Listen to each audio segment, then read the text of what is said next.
और आपको मालूम होना चाहिए कि राजस्थान से जुड़ा हुआ एक ऐसा मामला है जो पूरे हिंदुस्तान को प्रभावित कर गया।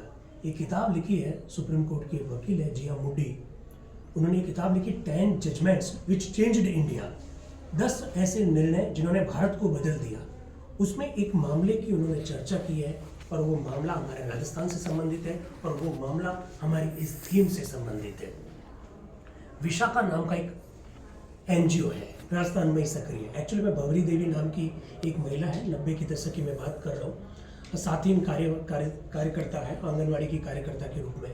उस भवरी देवी के साथ में रैप हो जाता है, भवरी देवी को बहुत पीड़ा पहुंचाई जाती है, उनके परिवार को बहुत चोट पहुंचाई जाती है। तो उस संदर्भ में किसी भी प्रकार की उन्हें कहीं से भी मदद नहीं मिलती है, जबकि भवरी देवी खुद एक, आप समझ लीजिए, सरकारी अधिकारी नहीं, सरकारी कर्मचारी नहीं, तो लगभग सरकारी कर्मचारी जैसी, क्योंकि वो एक साथी कार्यकर्ता के रूप में बाल विवाह को रोकने का प्रयास कर रही थी। भवरी देवी के साथ में जब ये सारी चीजें होती है तो विशाखा नाम का एक एनजीओ आगे आता है जो कि जयपुर बेस्ड ऑर्गेनाइजेशन है, और उन्होंने पूरा सुप्रीम कोर्ट में इस मामले को लेकर गया कि भाई जो महिलाएं कार्यस्थल पर है, जो वर्क प्लेसेस है, वहाँ पर जो महिलाएं काम करती है, उनका जो सेक्सुअल हैरेसमेंट होता है उससे उसकी रक्षा होनी चाहिए।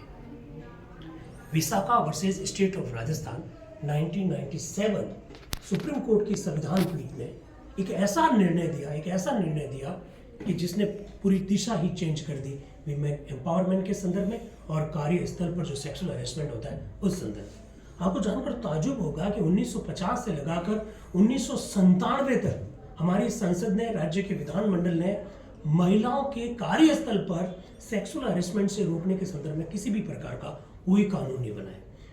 We all of are students of the political science and we are fully aware about the separation of the powers. But it's very surprising for all of us. इस मामले में सुप्रीम कोर्ट ने कहा आप इस तरह से पब्लिक पॉलिसी बनाइए। पब्लिक पॉलिसी बेसिकली हमको लगता है कि सरकार का काम है, हमको लगता है कि पार्लियामेंट का काम है, हमको लगता है कि एग्जीक्यूटिव का काम है।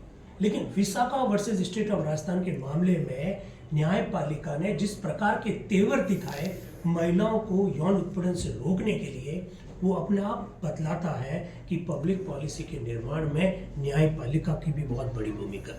उस विशाखा मामले में सुप्रीम कोर्ट ने जो निर्णय दिया, उस निर्णय को और भारत से बाहर कई देशों में कोर्ट किया जाता है और उसे विशाखा जजमेंट के रूप में जाना जाता है। और आप विशाखा जजमेंट जो है उस संदर्भ में जो सुप्रीम कोर्ट ने जो गाइडलाइन जारी की है, उसके बाद में उसको विशाखा गाइडलाइन के नाम से जाना गया, विशाखा कमिटीज के नाम से जाना गया।